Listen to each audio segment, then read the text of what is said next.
आज जो शख्सियत हमारी मेहमान है उनका तारुफ करा देता हूं। आप नून प्रोडक्ट्स लिमिटेड के चेयरमैन सर गुलाम नून। आपका ताल्लुक एक कारोबारी घराने से है।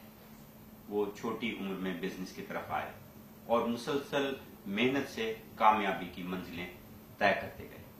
आज वो खुशहाली और तरक्की की जिस मंजिल पर हैं उसकी बुनियादी वजह दयानतदारी और लगन का वो जज्बा है जो किसी भी कारोबार की कामयाबी के लिए दलील समझा जाता है। सर गुलाम नून ने अपने कारोबार को फरोग देने के लिए हमेशा मुस्तकबिल के बेहतर इम्कानात को पेश नजर रखा। इसी वजह से आज उनका कारोबार दिन दुगनी और रात चौगनी तरक्की कर रहा है। वो 1966 में पहली बार बरतानिया आए। चंद साल पहले उन्हें MB यानी मेंबर ऑफ ब्रिटिश एम्पायर का एजाज मिला। फिर उन्हें नाइटहुड के एजाज से नवाजा गया और कुछ ही अर्से पहले वो हाउस ऑफ लॉर्ड्स के रुकन मुंतखब हुए हैं। हमारे मेहमान हैं सर गुलाम नून साहब। मैं आपका खैर मकदम करता हूं। आगाज करना चाहूंगा, अभी इंडिया ने क्रिकेट का वर्ल्ड कप जीता है, क्या तासुरात है?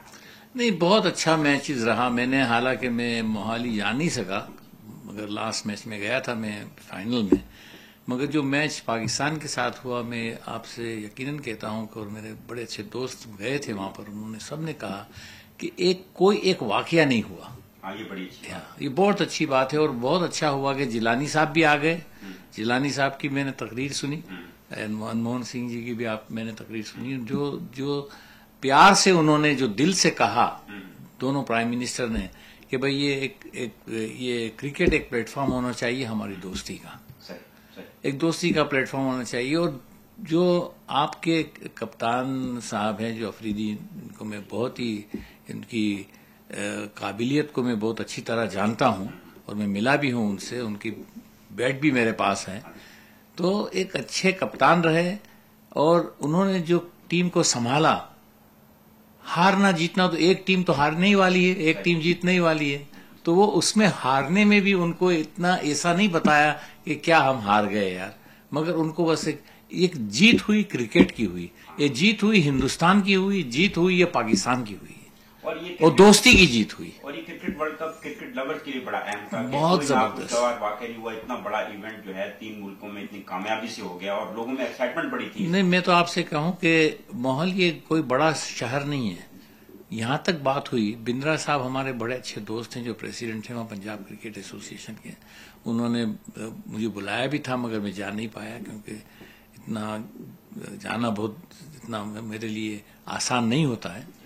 तो उन्होंने भी मुझे कहा कि लोगों ने जो जहाँ वहाँ तो सरदार ज्यादा है, सिख कम्युनिटी ज्यादा है और आपको तो पता है सिख एक ऐसी कौम है कि जिनका हौसला बहुत बड़ा होता है, दिल वाले होते हैं। तो उन्होंने तो कहा कि भाई यार होटल वन नहीं मिले तो हमारे घर पर आकर रहो आप, पाकिस्तानी जितने भी हमारे भाई आए हैं। इस तरह ये दूसरी मर्तबा हुआ इस तरह। तो ये देखे ना, पीपल टू पीपल, पब्लिक जो है, हिंदुस्तान हो पाकिस्तान हो, उसमें कोई ऐसी बात ही नहीं है। वो तो कहते हैं कि यार इनफ इज इनफ, अब सुलह करने का वक्त आ गया है, खत्म करो ये 60 साल बहुत लड़े हम। क्रिकेट के हवाले से हमारे सब कॉन्टिनेंट में लोग बड़े ही जज्बाती हैं। अरे बहुत जज्बाती हैं, बड़ा अच्छा मानते हैं। और देखें ना आप, पाकिस्तानी क्रिकेटर हो या कहीं भी, एक ये IPL भी हमारे यहाँ जो हुआ है ना, तो सब क्रिकेटर एक साथ में आ गए हैं, दोस्त हो गए। और मुझे पता है कि हमारे हिंदुस्तानी क्रिकेटर भी कभी कभी बातें करते हैं कि भाई हम लड़ते हैं पिच पर जाकर, ग्राउंड पर जाकर कॉम्पिटिटिवनेस से, मगर हमारी दोस्ती तो बहुत अच्छी है सबके साथ। मुझे एक दफा अपने इनका फोन आया था, यही मैं इस पर बैठा था और मुझे टेलीफोन आया है इनका, अपना क्या कहते हैं आपके क्रिकेटर जो फॉर्मर कैप्टन रहे, नहीं उसके नहीं, अब उसके बाद जो जबरदस्त क्रिकेटर है, कैसे मैं नाम भूल सकता हूँ, anyway it will come to me. तो उन्होंने मुझे कहा कि नून भाई आपको पता है कि मेरे यहाँ घर पे कौन कौन आए हैं? तो तेंदुलकर भी बैठे हैं, सब जितने भी हम आपके हिंदुस्तानी क्रिकेटर सब मेरे यहाँ खाना खाने आए। अब ऐसे माहौल से अब हमें पाकिस्तानी में तो एक ही चीज कहता हूं हमेशा कि देखो, पाकिस्तानी हो आप या हिंदुस्तानी हो, सभी चीज गवर्नमेंट पर मत रखो। गवर्नमेंट तो ठीक है, करती है जो कुछ करना है वो करना चाहिए, मगर पीपल टू पीपल इतना प्यार है हम लोगों को तो हमारा भी कुछ फर्ज बनता है कि हम लोग भी कुछ हाथ बटाएं, और हमारी भी कोशिश यही रहे कि भाई ये दोनों कंट्री की कोई न कुछ ऐसे प्लेटफॉर्म पर आ जाए। कंट्री तो साथ में होने वाली नहीं, उम्मीद भी नहीं करनी चाहिए और होना भी नहीं चाहिए, मगर कम से कम if we can't be friends we can always be friendly. जैसा यूरोप के अंदर और बहुत सारे मुल्क आज हिंदुस्तान बिल्कुल 600, आप देखें हिंदुस्तान इंग्लैंड की और फ्रांस की हिस्ट्री कितने साल तक लड़ते रहे। आप देखो कोई ना वीजा का प्रॉब्लम है। आज हमारी हयाती में देखें आपके, मैं नहीं समझता था कि ये बर्लिन वॉल टूट जाएगी। आज बर्लिन वॉल भी टूट गई। आज 25 कंट्री जो ईयू कंट्री जिसको कहते हैं यूरोपियन कंट्रीज में ना वीजा है, एक करेंसी हो गई सबकी, हमें छोड़कर सबकी एक करेंसी हो गई। तो ये आज पूरा रवैया जो दुनिया का है ना, वो रवैया बदल गया है। हम अगर बस वो मजहब पर जाएंगे तो बात नहीं बनेगी। और नून साहब, अगर हम आदादुशुमार देखें, भारत जो है 15 बिलियन अमेरिकी डॉलर से ज्यादा हर साल दिफा के लिए, डिफेंस के लिए, असला खरीदने के लिए खर्च करता है। पाकिस्तान जैसा बिल्कुल भी कोई 7 से 8 बिलियन अमेरिकी डॉलर के करीब फौज पालने पे, दिफा पे खर्च करता है। ये पैसे अगर वहां के अवाम की फलाह बहबूद के लिए खर्च हो, आपको मालूम है कि इंडिया में कितनी गुर्बत है, पाकिस्तान में कितनी गुर्बत है, ये पैसा वहां काम आ सकता है। पहले वो मैं जो नाम भूल गया था, जावेद मियांदाद, मेरे बड़े अच्छे दोस्त हैं। अच्छा, आपने सही कहा कि खामा खां क्यों खर्चा कर रहे हैं, इतनी गुर्बत है दोनों कंट्री में। हालांकि हिंदुस्तान बहुत आगे बढ़ रहा है, मगर जब भी मैं देखता हूं कि गुर्बत तो वही है। हम आज हिंदुस्तान में ऐसी हालत है कि भाई आज 300-350 बिलियन बिलियन रिजर्व है, कि जब मैं यहाँ आया था 66 में हमें $3 मिले थे। इतना बुरा हाल था कि 3 पाउंड में अगर खुदकशी भी करना है आपको और साइनाइड टेबलेट खरीदना है तो वो भी 3 पाउंड उसके लिए कम हो जाएंगे। तो आज इतना पैसा, मगर गुर्बत भी तो है ना। अब गुर्बत ये कब मिट सकती है? देखो, पैसा is a very important thing. आप कमाएंगे तो आप फैमिली को पढ़ाएंगे, बच्चों को पढ़ाएंगे, आप फैमिली को अच्छी तरह रख सकेंगे। तो पाकिस्तान हिंदुस्तान में भी अगर पैसा होएगा तो ये गुर्बत को कम कर सकेंगे। गुर्बत कभी जाएगी नहीं। अमेरिका में भी गुर्बत है, लेकिन कम हो सकती है, कम जरूर हो सकती है। एब्जेक्ट पॉवर्टी को निकालना चाहिए हमें। जो एब्जेक्ट पॉवर्टी है कि जो बेचारा एक आदमी वहीं जब बरसों से वहीं है, उसको कुछ ना कुछ कम से कम, गरीब आदमी चाहता क्या है, हिंदुस्तानी या पाकिस्तानी? मकान चाहता है, 2 वक्त की रोटी चाहता है, बच्चों को एजुकेशन चाहता है, और क्या चाहता है? वो क्या सोने के दागिने तो चाहता नहीं है। स्लम डॉग मिलेनियर में भी दिखाई। हाँ, मगर वो ये गुर्बत एक डिजीज है और ये फैलती जाती है। और गुर्बत ये कब कम होगी कि हम खर्चा कम करेंगे, और खर्चा किस जगह पर कम करेंगे? डिफेंस में कम करेंगे। डिफेंस तो सभी खर्चा ज्यादा में ज्यादा डिफेंस पर ही होता है दोनों का। तो ये वजह क्या है? फौज जो असला बेचने वाले मुल्क हैं वो ये चाहते हैं कि इंडिया पाकिस्तान असला खरीदते रहे, इनके दरमियान ताल्लुकात। अब देखें ना, आर्मी का भी कोई रोल होता है इसमें। अब मैं ज्यादा तो कुछ नहीं कहूंगा कि कौन सी आर्मी, मगर आपको तो पता ही है कि आर्मी का भी रोल होता है। और पॉलिटिशियन का, there should be a will on the part of the politician के इसका ये मसला खत्म हो जाए। ये जो चीज देखे, काफी मैं लाहौर गया एक दफा, मेरी बेगम मेरे साथ थी, तो हम वहां का एक गुरुद्वारा है में हम लोग अंदर गए तो 2 लड़के बैठे थे। तो मैंने कहा यार, गुरुद्वारा में यहाँ तो सिख तो कोई दिखता नहीं है लाहौर में। तो गुरुद्वारा में अंदर गए तो बहुत साफ सुथरा था। तो मैं ताज्जुब हुआ। तो मैंने पूछा वो 2 लड़कों से कि भाई ये यहाँ तो कोई है नहीं, मगर आप भी साफ सुफ कौन करते? हम करते हैं साहब, ये भी खुदा का घर है। अब मेरा इतना दिल ये बड़ा हो गया कि मैंने क्या बताऊं आपको कि मैंने ये क्या सुन रहा हूं मैं, कि एक इस्लामिक कंट्री में ये 2 लड़के मेरे साथ बात कर रहे हैं, कहते हैं कि ये भी खुदा का घर है। ये स्पिरिट है, ये स्पिरिट होनी चाहिए। आज हिंदुस्तान में देखें, कोई भी गांव में चले जाए, मस्जिद, मंदिर, गुरुद्वारा सभी जगह पर है।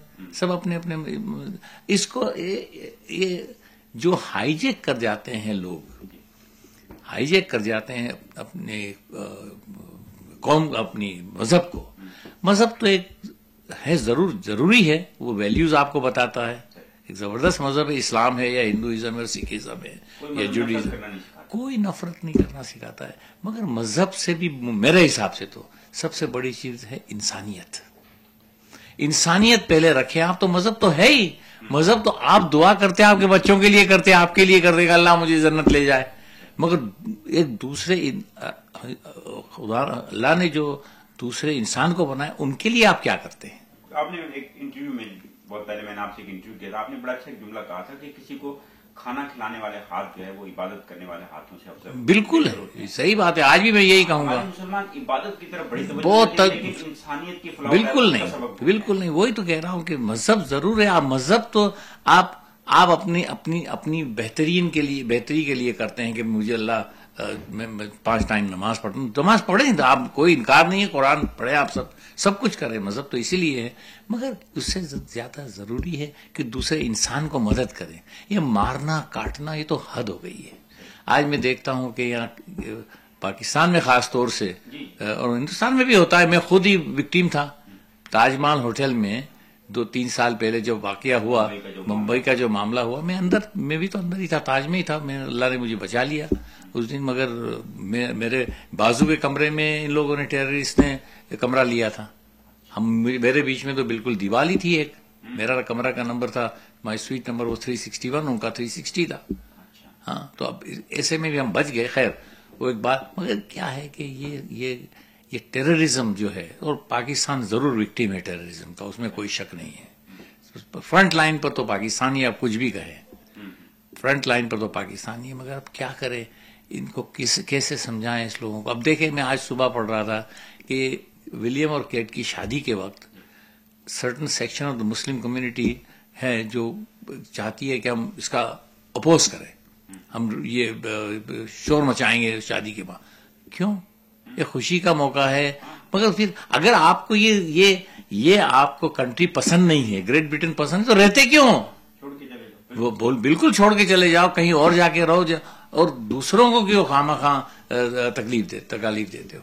ये जो मुंबई का मामला हुआ, उसके बाद क्या मुश्किलात भी पैदा हुई? जो लोग आप मुंबई में आपने एक तवील मुद्दत गुजारी है जिंदगी की, और फिर वहां जो मुंबई में या इंडिया के दूसरे हिस्सों में जो मुसलमान रहते हैं, उनके लिए मुश्किलात बड़ी होंगी? कोई, हमारे यहाँ I'll tell you, हमारे पास कम से कम 130-140 मिलियन करोड़ मुसलमान हैं। और मैं तो एक छोटे से गांव में, मेरे बाप का हमारे कारोबार तो नहीं है, मगर वहां पर हमारी हॉस्पिटल है, और हमारा my father, my grandfather, great grandfather, सभी की पैदाइश वहां हुई है। तो हमारा एक अच्छा बंगलो वगैरह है। सब हिंदू हैं हमारे आसपास, सब अच्छी तरह रहते हैं। कोई ऐसी, यस, होता जरूर है, कहीं ना कहीं कुछ ना कुछ हो जाता है, मगर वो तो सब जगह पर होता है। मीडिया भी कोई किरदार, मीडिया भी उसको ज्यादा फैलाती है, मगर कोई ऐसी बात नहीं। मुसलमान आज बहुत खुश है हिंदुस्तान में, ये मैं कह देता हूँ साफ कि मुसलमान बहुत खुश है, कोई उनको तकलीफ नहीं है। गरीब हैं वो भी खुश है, अमीर है वो भी खुश है। और आज हमें देखें ना, हमारे यहाँ आज क्रिकेट में ही देखें कितने मुसलमान हैं, क्रिकेट में कितने मुसलमान हैं। पठान ब्रदर्स 2 हो गए, मुनाफ पटेल 3रा हो गया, कितने, जहीर खान, कितने मुसलमान हैं। अब पॉलिटिकल लाइफ में देखें, हमारे प्रेसिडेंट कलाम साहब रहे, जाकिर साहब रहे। आज हमारे हिंदुस्तान में सबसे बड़ी पार्टी कांग्रेस है, उनके जो प्रेसिडेंट हैं कैथोलिक हैं। आप समझते हैं वाकई इंडिया सेकुलर मुल्क है? जरूर, इंडिया जैसा सेकुलर मुल्क कोई नहीं है। लेकिन वहाँ ऐसे वाकयात भी हो जाते हैं जिसमें हिंदू इंतहा पसंद ट्रेनों को आग लगा देते हैं, मुसलमान। मगर वो तो क्या है, वो मैं नहीं ये इस बात को मैं नहीं मानता कि ये पॉलिटिकल भी होता है।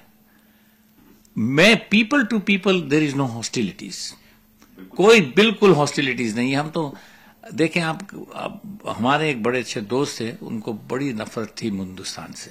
मैं एक दफा मेरी बेटी की शादी में उनको लेकर गया, वो हैरान हो गए कि मस्जिद यहाँ है, मंदिर यहाँ है, मंदिर में घंटियां बजती है, मस्जिद में अजानें होती है, सब आराम से रह रहे हैं। यहाँ भी तो देखिए मस्जिदें हैं, गिरजाघर हैं, मंदिर हैं, बल्कि बहुत जगहों पे पब हैं, साथ साथ सब काम चल रहा है।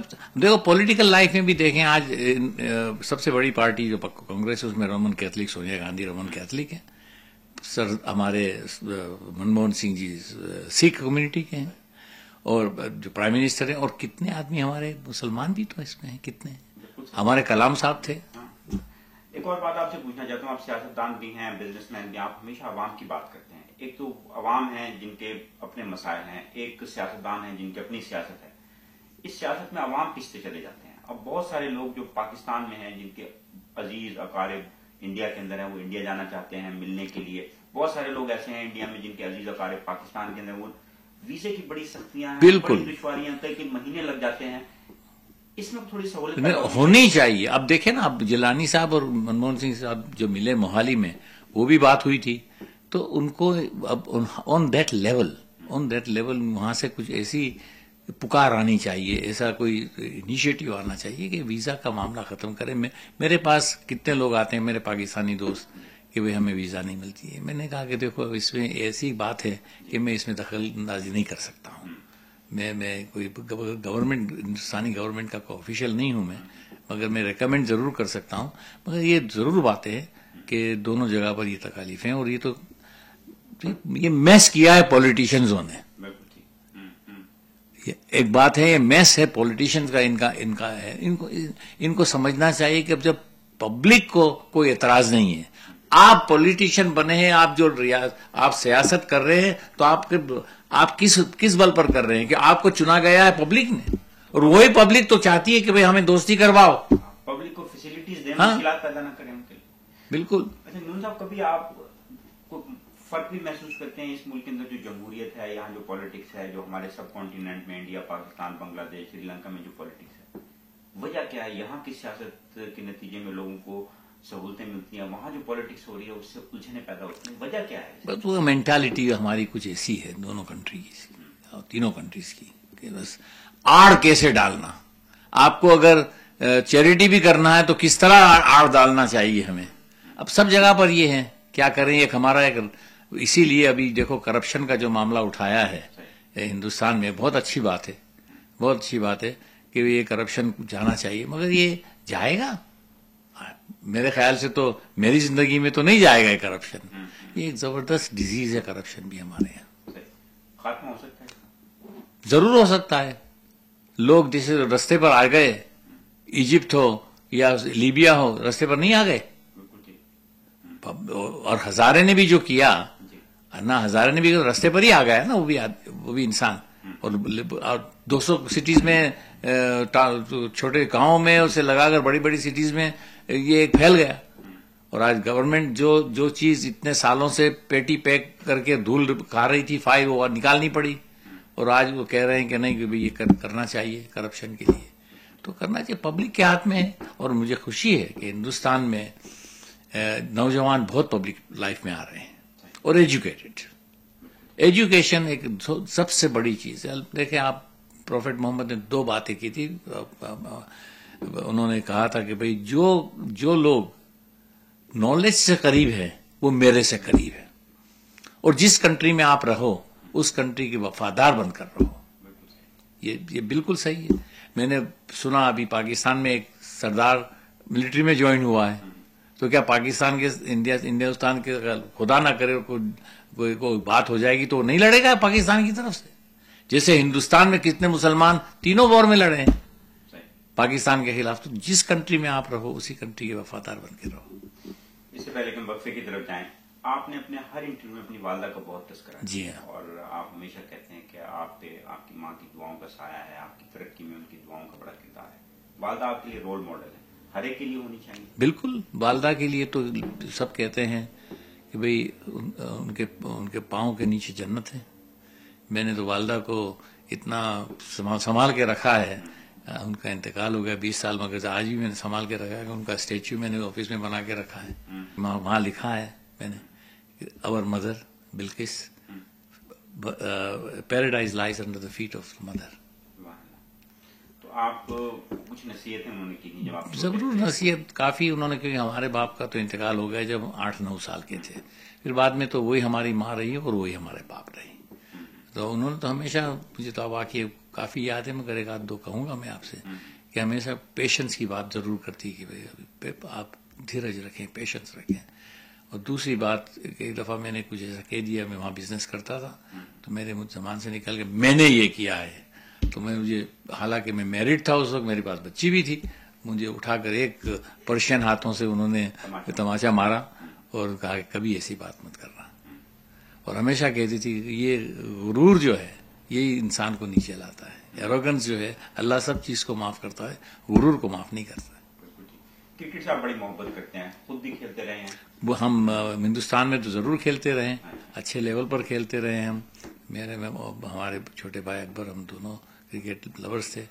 बस हम तो क्रिकेट के इतने झूठ भी बहुत बोला क्रिकेट के लिए हमने कि हम स्कूल जाते तो हमारी माँ को कहते थे कि हमारी स्कूल तो 8 बजे शुरू हो जाती है, और हालांकि 11 बजे शुरू होती थी। तो हम 7:30 बजे घर से निकल जाते थे, 8 बजे पहुंचते थे, मैदान में प्रैक्टिस करते थे, 10:30 बजे बंद करते थे और 11 बजे स्कूल जाते थे।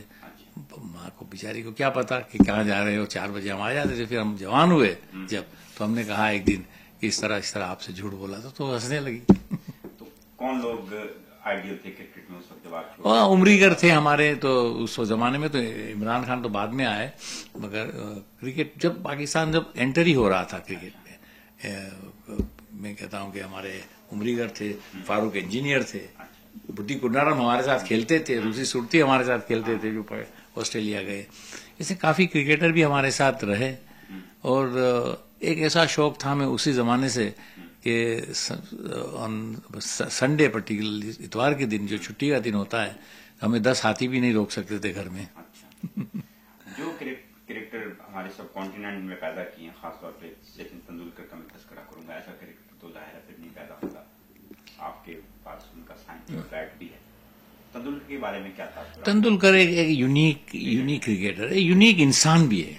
देखिए क्रिकेट तो है, यूनिक इंसान भी, इतना नरम आदमी है। मैंने मिला हूं, मेरा फोटोग्राफ है उनके साथ। मैंने जब इंडिया रूम बनाया, पाकिस्तान रूम की मैंने उस वक्त भी, तो उस वक्त भी आए थे। तो इतना नरम आदमी है, इतना पोलाइट आदमी है, इतना कोई इसमें एरोगेंस नहीं है। मुझे पसंद है आदमी जिसमें एरोगेंस ना हो। कितना भी बड़ा हो उससे मुझे क्या मिलना है, कितना भी पैसे वाला आदमी हो तो मुझे थोड़ी उसकी दौलत दे देगा वो। मगर जब वो सलीका जो है, उसका बात करने का सलीका है, जो व्यवहार है उनका मैन टू मैन, उससे मैं बहुत इंप्रेस होता हूं। और मैं हमेशा ऐसे लोगों की बड़ी तारीफ भी करता हूं, ऐसे लोगों से मैं प्यार भी करता हूं।